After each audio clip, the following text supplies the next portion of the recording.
عليكم؟ كي دايرين؟ لاباس عليكم؟ نتمنى ان شاء الله يلقاكم هذا الفيديو بالصحه والسلامه. واليوم ان شاء الله غادي نشارك معكم واحد البريوج اللي تيجي هشيش وخفيف وعلى هذا الشكل هذا. تيجي رائع رائع، كيجي خفيف بحال القطن. نتمنى ان شاء الله تجربوه. ودابا غادي ندوزو لطريقه التحضير. دابا غادي ندوزو لطريقه التحضير. اولا غنديرو معلقه كبيره خميره، معلقه الخميره، حبيبات، نضيفوا ليها الماء دافي البنات.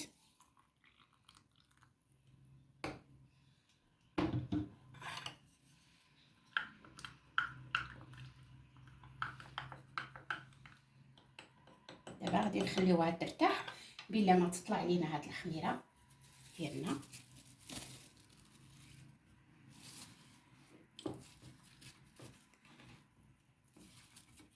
نخليو الخميره ديالنا باش تختمر وتطلع لينا مزيان، وندوزو ان شاء الله للتحضير.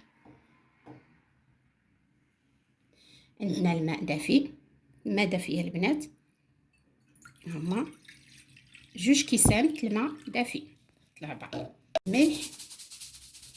الملح تيبقى على حسب الذوق. المهم نضيفو الملح، نضيفو ليه معلقه خبز الحليب،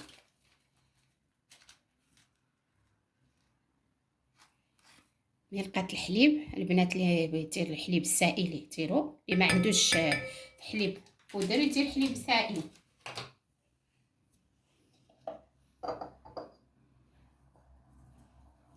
ضيفوا الزيت،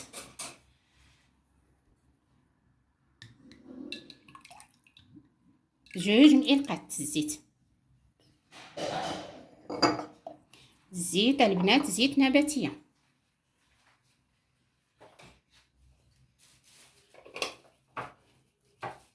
نضيفوا الدقيق،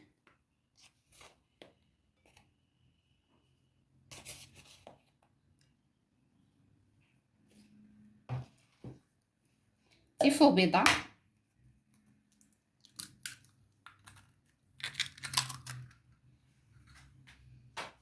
نستمروا في التحريك.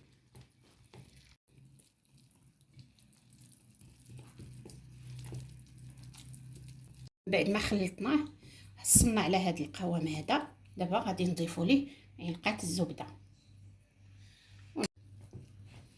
حاولوا ندخلوا هذه الزبده.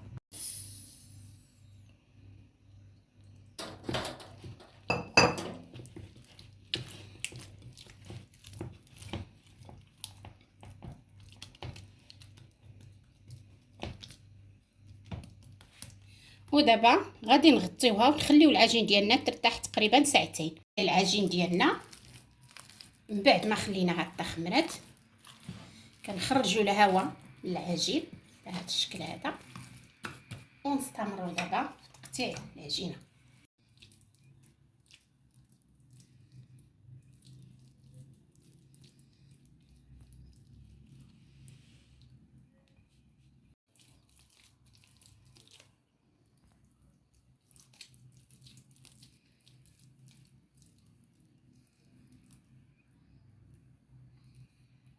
اما من بعد ما كملنا ان شاء الله غنخليو العجين ديالنا يرتاح واحد 20 دقيقه ان شاء الله، وندوزو باش ندهنوهم بالبيض وندخلوهم الفرن. ودابا من بعد ما خلينا العجينه ديالنا حتى ارتاحوا غادي ندهنوهم بالبيض.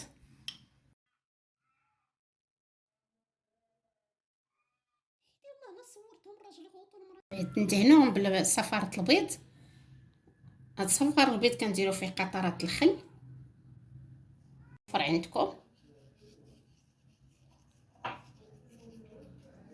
وها هي من بعد ما كملنا درنا ليها الزنجلان.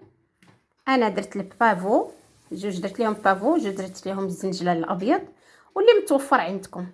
ودابا غندوزو نشعلو الفرن ديالنا على درجه 160 درجه الحراره، ومن بعد يطيبوا نتلاقاو.